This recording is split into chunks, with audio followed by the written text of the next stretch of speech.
Hello everyone, welcome back to another video, and in today's video we're going to be talking all about back to school. Okay, so for those of you that are back in school right now, congratulations, either university or high school or elementary school or wherever you're at. This video is basically going to break down 10 tips when it comes to actually being successful in school and being an A+ student. Coming from somebody who actually didn't get the best grades growing up and then transformed her life to become an A+ student. In this video, I'm going to have extremely practical tips when it comes to your life as a student, and ending it off with my secret when it comes to academic success and ensuring that you are being successful in your academic journey. Before we start this video, I'm going to give you a little bit of a background on me. I am actually a chartered professional accountant, and I did this by basically doing my elementary school, doing my high school, and then going to a university that was specialized in a business program. So Bachelor's of Business Administration. And then following that, I ended up doing my master's in accounting and then my professional designation to become a CPA. So that gives you a little bit of background when it comes to my education and just a few of the programs that I've been in. So high school, an undergraduate program at a university, as well as a master's program and pursuing a professional designation. So in all of those phases, I've learned different things when it comes to navigating my academic journey. And this video is just going to break down a few tips and tricks that I've learned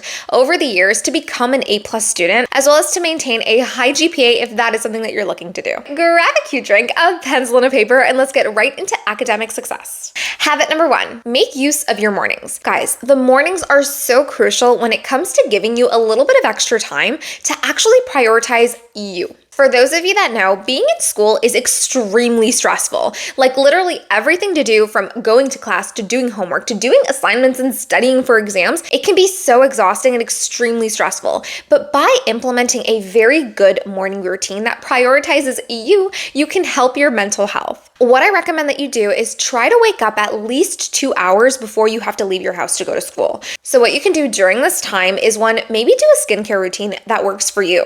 You can also prioritize maybe doing a morning walk. You can also make sure that you're having a very good balanced breakfast. Spend time with your pets and family in the morning. Do some light reading or listen to a podcast that you love. Spend the time in the morning to really do things that channel the inner you, to allow yourself to still have a life and prioritize your mental health, your well-being, and your self-love even when you're in school. Now, if you're looking for a video that has everything to do with a morning routine, I'm going to link this one right here, and you're going to be able to kind of go through a step-by-step guide to install a morning routine into your life. Tip number 2, do your prep work for your different courses in advance.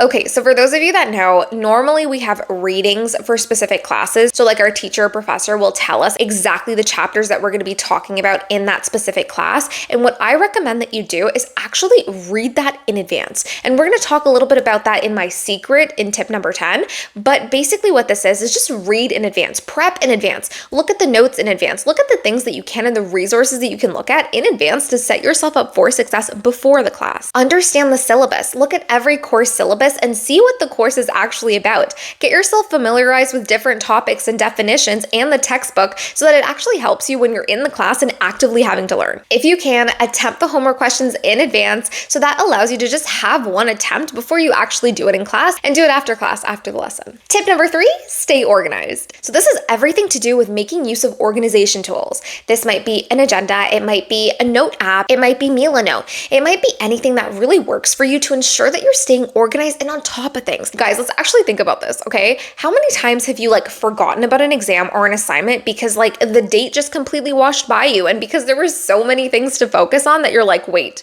that's actually due?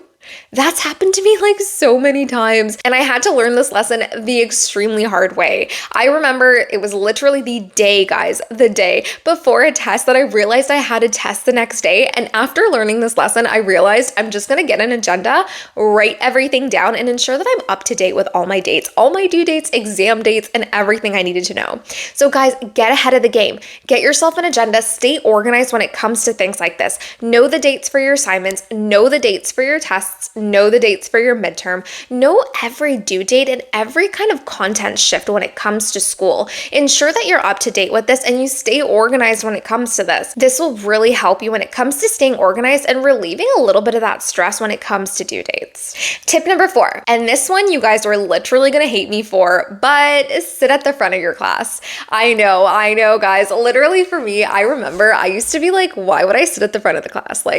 This is not great. I'm literally gonna gonna be in front of the professor and they're gonna like judge me for not knowing things. And like not a lot of people sit at the front of the class. And I was like, I wanna sit with my friends and like not sit at the front. But guys, listen, sitting at the front of the class will literally make you focus because the professor is right there. So like, it's not like you can't focus. And this will allow you to literally be so engaged. Like because the professor is right there in front of you and you're sitting at the very front of the class, you kind of like have to pay attention. So being there will allow you to, one, have higher focus. Two, it's going to allow you to engage with your professor and allow you to ask questions, actively ask questions. And guys, one huge thing I learned from a professor is they know who sits at the front of the class. So if you sit at the front of the class, you actively participate and you actively try to engage in this class, they're going to remember you. And this is going to help you with developing relationships with your teachers and professors so you can go and ask them questions when things don't make sense. You can go to them and clarify certain things,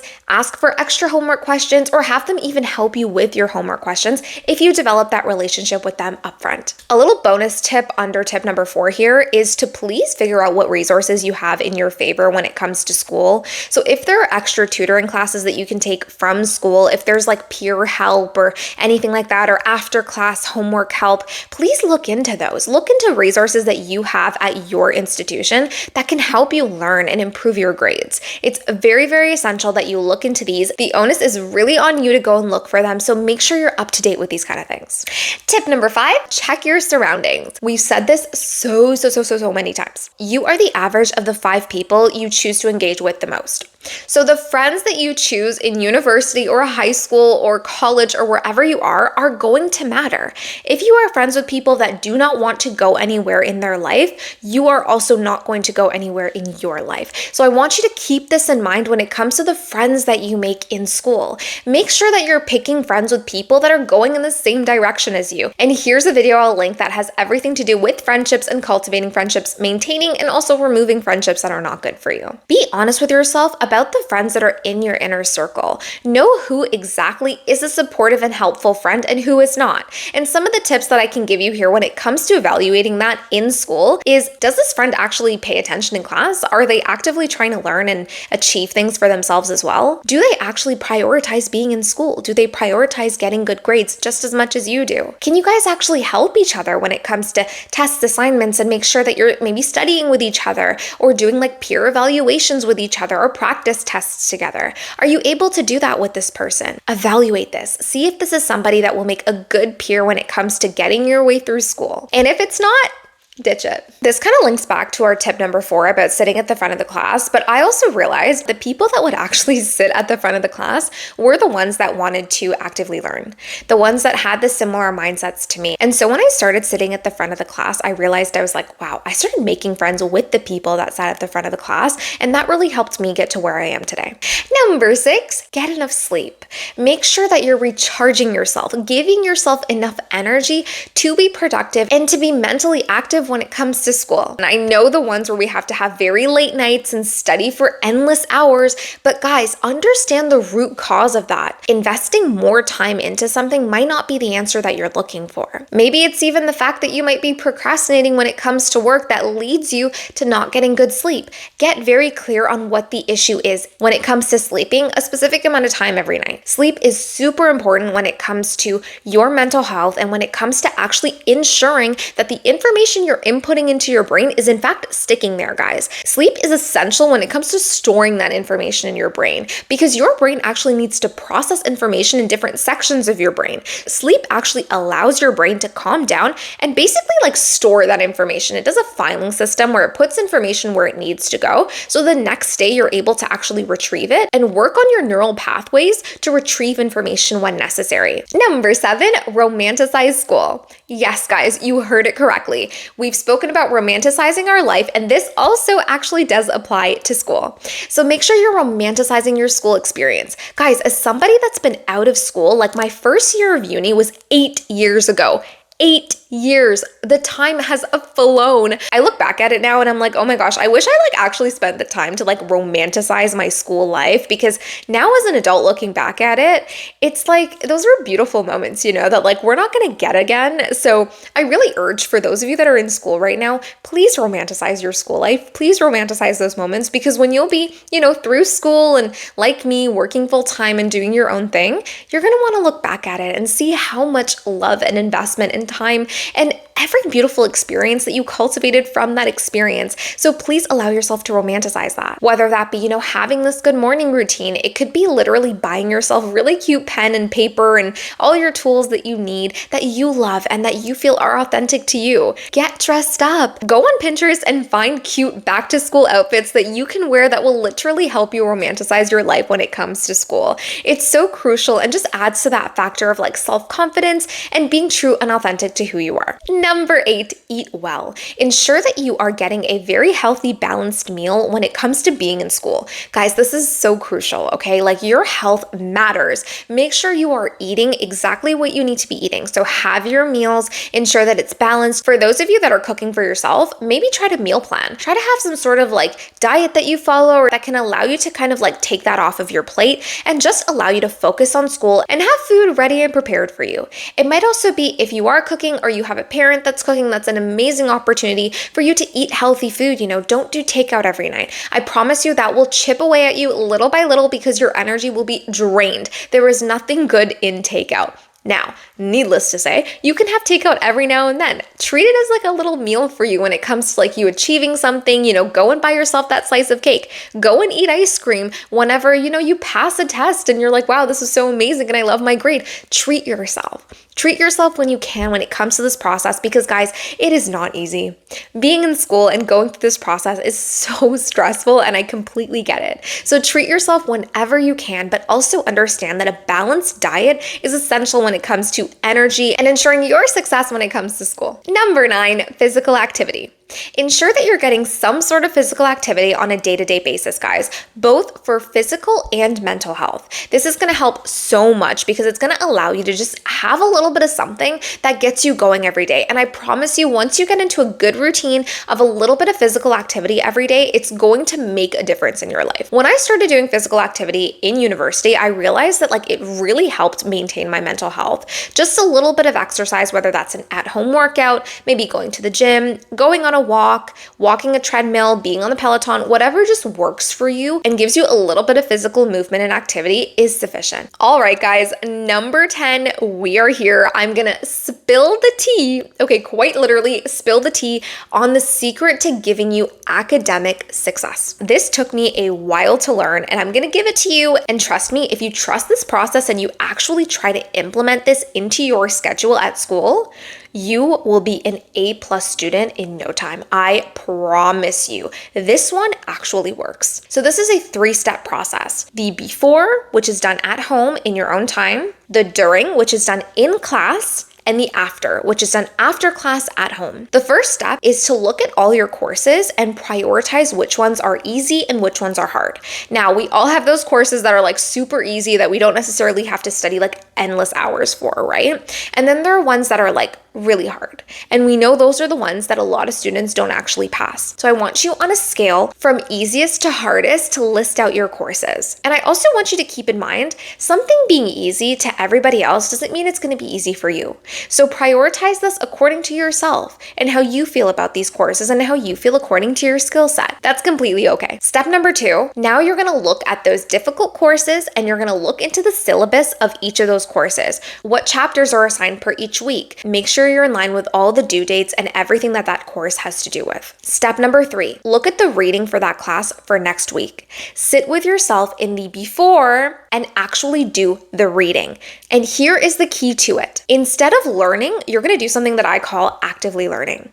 And actively learning is basically you doing the reading for that class and actually taking notes about what you are reading in detail. Write down specific specifically detailed notes as though you are doing a self-study, as though you are responsible for studying for that class and you don't have a professor teaching it to you. Also in this stage, I want you to attempt homework questions. If there are homework questions that your professor is going to take up in class, try it out. Even though it might not be correct, that's fine. Attempt the question. So in your mind, you know what steps you're going to take when it comes to attempting those questions. Also keep in mind to give yourself enough time to actually go through the entire chapter before the class. So if the class is in 3 days, maybe start now so that allows you to have a fresh mind when going into that class and you can space out the reading. You don't have to do like 20 pages of reading in one night. You can split it up between a few pages every day and then have that prepared before your class. Now in the during stage. In the during stage when you're actually in class, what I want you to do is 1, sit at the front of the class, and 2, open your notes, the detailed ones that you wrote.